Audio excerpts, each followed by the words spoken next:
Assalamualaikum anak-anak, selamat pagi. Semoga kita sehat selalu ya. Nah, hari ini kita bertemu lagi. Kita akan belajar PKN dan SBDP. Tentunya kita sudah masuk di tema 4, oke? Tema terakhir di semester 1. Nah, untuk PKN kita akan belajar hak dan kewajibanku. Memang sebelumnya kamu sudah belajar ya, hak dan kewajibanku itu apa? Sebagai pelajar, sebagai anak di rumah. Nah, sekarang kita akan belajar hak dan kewajibanku terhadap pakaian, makanan, orang tua dan anggota keluarga. Nah, selanjutnya kalau SBDP ya, SBDP kita akan belajar menyanyikan lagu dengan pola irama dan tempo. Pertemuan pertama kita itu kita udah menyanyikan dengan pola irama saja ya. Nah, ingat kan pola irama apa? Panjang pendeknya bunyi pada sebuah lagu. Nah, sekarang kita akan belajar tempo ya. Nanti akan Bapak jelaskan. Lanjut. Nah, untuk mengulang, masih ingat kan hak dan kewajiban itu berbeda ya. Kalau kewajiban segala sesuatu yang harus dilaksanakan atau dilakukan dengan penuh tanggung jawab. Pokoknya kewajiban itu yang kita lakukan ya. Nah, sedangkan hak hampir sama, bedanya dia diterima, yang kita terima. Jadi ada yang kita lakukan itu kewajiban, kalau yang kita terima itu adalah hak. Itu aja bedanya. Oke, lanjut. Nah, yang pertama hak dan kewajiban terhadap pakaian.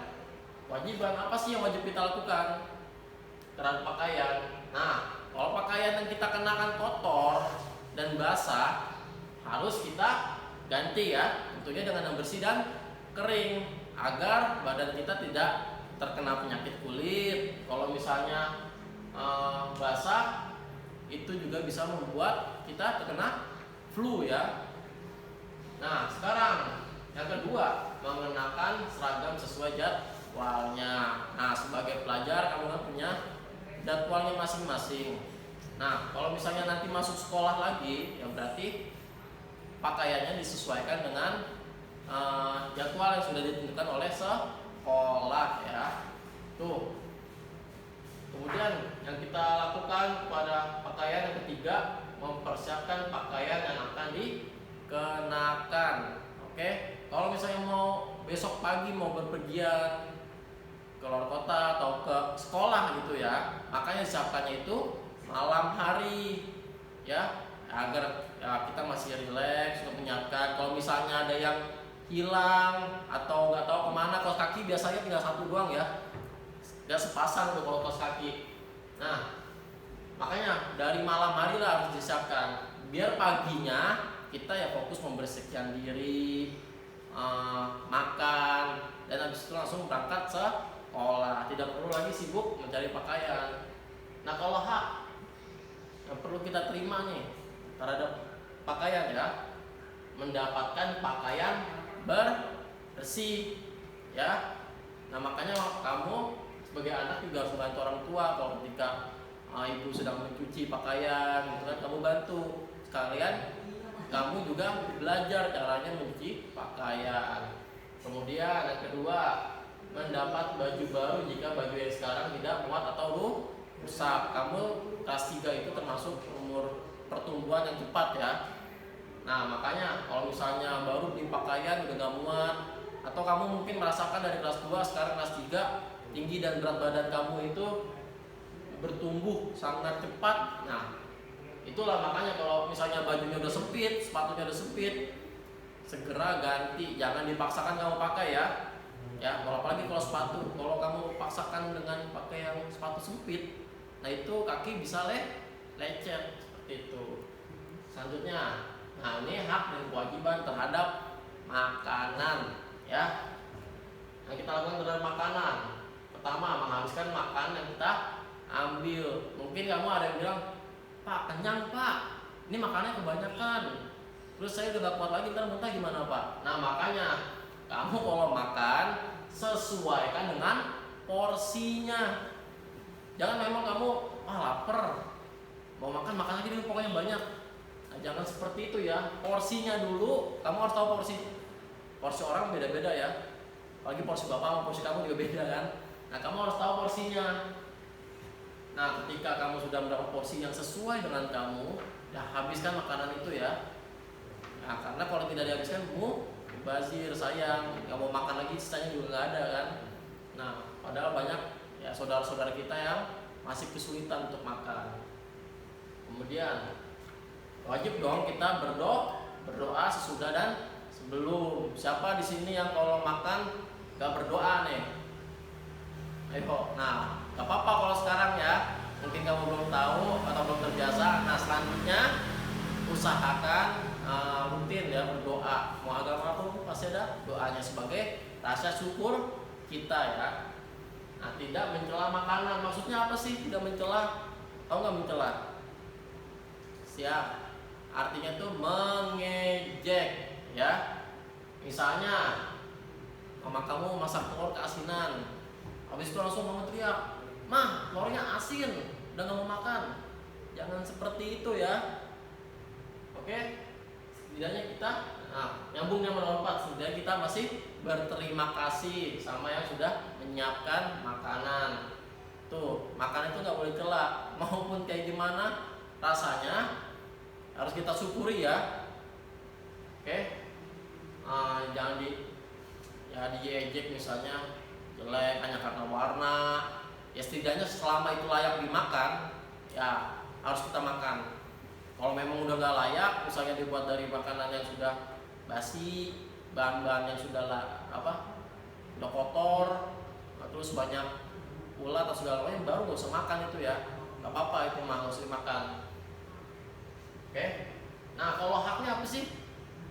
Nah sebagai anak, hak kamu terhadap makanan, mendapat makanan yang bergizi. Masih ingat kan tema 1 kita tentang makanan bergizi ya? Ada protein, mineral, terus vitamin, karbohidrat. Nah itu harus kamu dapatkan ya. Jangan kamu makannya, misalnya kamu maunya makan roti aja. Roti kan isinya karbohidrat aja ya. Itu terus proteinnya nggak diisi. Ada yang cuma mau makannya mie-nya aja, berarti karbohidrat kayak gitu. Ada yang cuman pokoknya nasinya banyak deh, lauknya apa aja nggak apa-apa, pakai abon doang atau pakai kuah. Nah itu berarti sama aja tuh, karbohidrat aja yang kamu penuhi ya. Proteinnya daging-dagingan, telur gitu kan buat protein, kemudian mineral, lemak, vitamin, buah-buahan ya, sayur-sayuran itu yang banyak serat. Nah itu malah baik buat tubuh kamu. Yang kedua, mendapatkan peralatan makanan yang sesuai ya. Itu hak kamu. Misalnya kamu dikasih sop tapi nggak dikasih sendok, bingung kan makannya ya. Makanya berarti kamu perlu minta sendok. Kamu kalau nggak punya sendok gimana mau pakai tangan gitu kan? Biarpun makan biasa kalau pakai nasi sama rendang aja pakai tangan bisa kan, tapi kalau pakai sop makannya ya itu butuh ya. Sesuaikan, itu hak kamu. Oke, selanjutnya hak kewajiban terhadap orang tua. Nah ini kita kewajiban hak ya yang perlu dilakukan anak kepada orang tuanya. Pertama, berpamitan sebelum berpergian.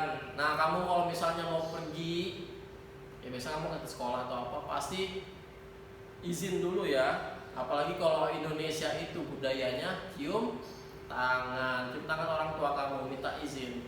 Nah itu ya tidak hanya minta izin, nanti kamu juga ya kalau anaknya pergi, orang tuanya kan akan mendoakan untuk keselamatanmu. Apalagi kalau misalnya ada masalah, orang tuamu tahu ya, langsung tahu kalau kamu ada masalah, bisa nggak pulang atau ini segala macam ya. Nanti pas besar juga seperti itu terus. Kalau misalnya kamu telat pulang, nah nanti kalau misalnya udah punya handphone ya tinggal chat aja ya, tinggal kirim pesan ke ibu kamu kalau misalnya nanti bakal telat pulang segala macam. Selalu kabari kamu di mana ya kepada orang tua.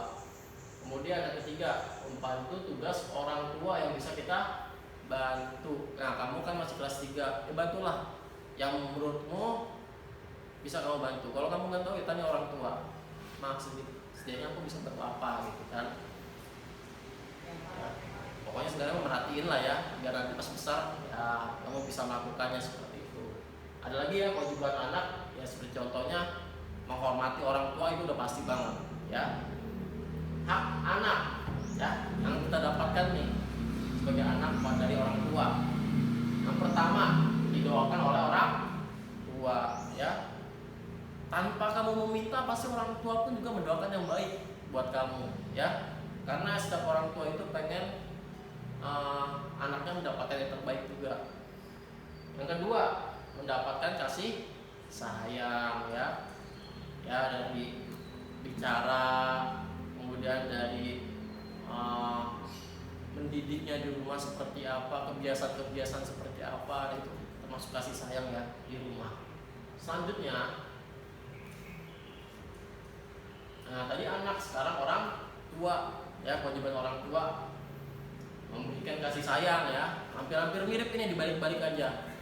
Kemudian mendoakan anak, kemudian memenuhi kebutuhan anak. Selanjutnya hak orang tua didoakan oleh anak, mendapatkan kasih sayang anak, dihormati oleh dihormati oleh anak. Itu hak orang tua ya, yang perlu diterima oleh orang tua. Lanjut. Nah, hak dan kewajiban setiap anggota keluarga. Pasti kalau di rumah kamu beda-beda ya keluarganya. Misalnya ada yang lengkap, sampai nenek, kakek juga masih ada. Ada yang kakak, adik, segala macam. Nah, ini yang utamanya pasti kalau keluarga itu ya ada ayah, ibu, dan anak ya. Ini yang utama, kewajiban mencari nafkah. Itu pasti itu tugas kepala negara. Kepala rumah tangga. Kepala negara beda lagi ya, itu ya. Presiden dong kalau rumah tangga ya. Biasanya bapak itu presiden di rumah ya. Nah, selain mencari nafkah itu kan ada batin, ada yang material ya. Ya bisa kasih sayang juga termasuk lah. Kan tadi udah belajar kita ya kewajiban orang tua. Nah, ibu menyiapkan kebutuhan rumah, contohnya seperti ya merapikan atau menyiapkan makan. Tapi tidak menutup kemungkinan kalau seorang ibu itu bisa bekerja juga ya.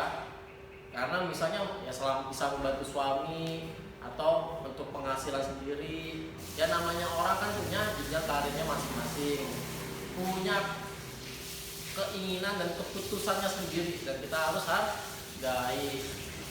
Nah, anak yang pasti kewajiban utama di rumah adalah menghormati orang tua. Nah, cara menghormatinya banyak ya, berbicara dengan santun, membantu pekerjaan orang tua yang bisa dikerjakan ya, itu banyak. Hak yang berhak yang perlu didapatkan oleh seorang ayah, pasti sebagai kepala keluarga ia perlu dihormati. Kemudian sebagai kepala keluarga juga, kemarin kita udah belajar ya tema 3 ketika musyawarah. Nah, kalau misalnya di keluarga ya pasti ayah lah yang memimpin musyawarah, makanya perlu kita hormati. Kemudian yang kedua, ibu. Nah, kalau ibu yang pasti mendapat nafkah dari ayah ya. Itu juga pasti mendapatkan dihormati juga sama anak-anaknya, itu udah pasti. Nah, anak udah jelas ya mendapatkan kasih sayang. Caranya bagaimana itu banyak caranya ya. Lanjut. Nah, tadi itu PKN, sekarang kita belajar SBDP. Tadi pola irama udah Bapak sebutin ya, panjang, pendeknya, bunyi pada suatu lagu.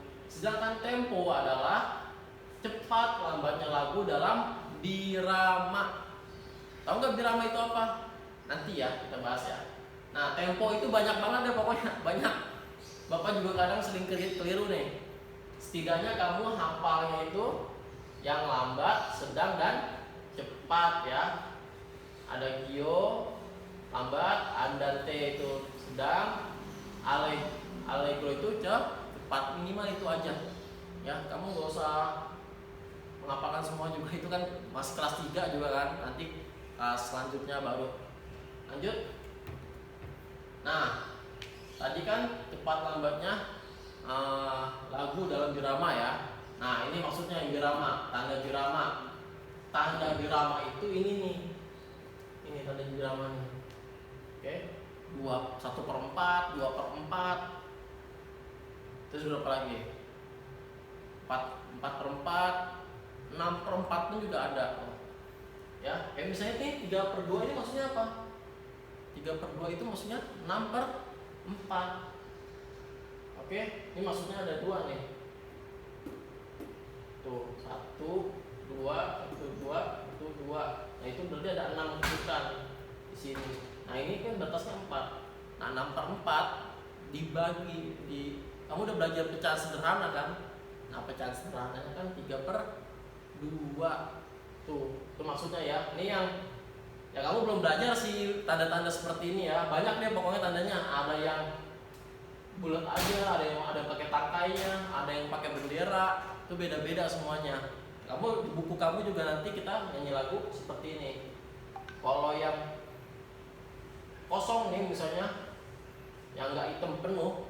Nah, kalau hitam penuh ini namanya 1 ketukan. Makanya 1 jadi 2/4. Batas ini pokoknya batas ini tuh 4 pokoknya ya, setiap pagarnya. Nah, kalau ini 2/4 juga. Ini nilainya 2 ketukan. Cuma ada 1 gambar ya. Kan 2 ketukan dari 1 birama 4 itu ya. Tuh. Nah, kalau ini 2 jadi 6.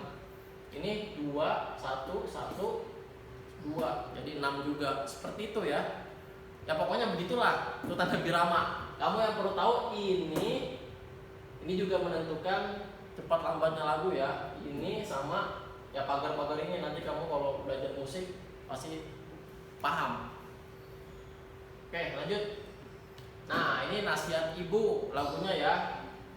Tuh. Apa tanda biramanya? 4/4. Temponya agak lambat. Ciptaan Ate Mahmud ya. Ini salah tulis ya, salah ketik nih. Nah, kamu lihat kan? Ada yang kosong. Ini dari sini 1 2 3 4. Tuh. Nah, ini kenapa cuma ada 2? Entah, ini kan dihitungnya 2 1 2 1 2. Nah, berarti ada titik gini dinyanyikannya panjang gitu. Contoh, nasihat ibu, beda ya. Ini kan 1 2 3 tahan. Itu beda cara nyanyinya. Oke? Paham ya? Nah, kalau sudah paham bagaimana tadi apa yang Bapak jelaskan tentang tempo dan tanda birama, sekarang kita nyanyikan bareng-bareng ya. Kamu di rumah buka bukunya halaman berapa itu? Halaman 5, oke?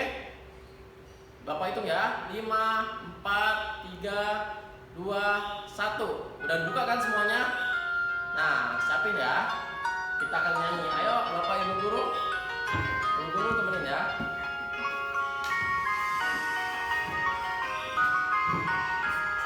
Sambil baca juga liriknya, oke? Sambil nyanyi. Kamu ikut nyanyi juga.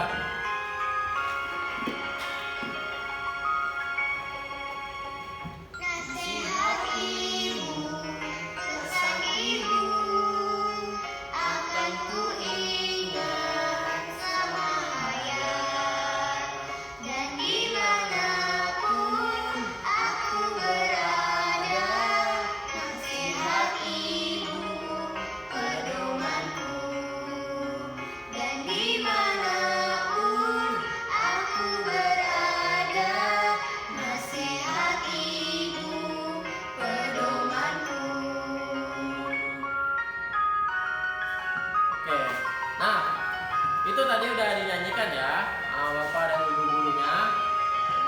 Di rumah kamu praktekkan menyanyikannya seperti itu. Ingat, jangan datar nyanyinya ya. Pola iramanya, panjang pendeknya, dan temponya juga. Jangan nanti pas nyanyi, nasihat ibu, pesan ibu, akan ku ingat. Tuh teman-teman banyak tuh nyanyi kayak gitu tuh. Ya. Tuh. Tempo, sekarang udah kita main pakai tempo. Kalau kemarin masih boleh lah, sekarang udah pakai tempo, berarti temponya harus benar ya. 4/4. Kalau bisa nanti cari di YouTube instrumennya segala macam, terus kamu ikutin nggak apa-apa. Atau kamu pakai kecerekan boleh, pakai tepukan tangan boleh. Tuh, tapi yang cepet-cepet ya, kan agak lambat. Nyanyinya juga seperti itu. Nah, itu tadi yang udah Bapak Ibu contohkan. Kamu di rumah pastinya harapan Bapak Ibu lebih bagus ya dari Bapak dan Ibu menyanyikannya. Oke? Cukup sekian materi kita hari ini. Wassalamualaikum warahmatullahi wabarakatuh.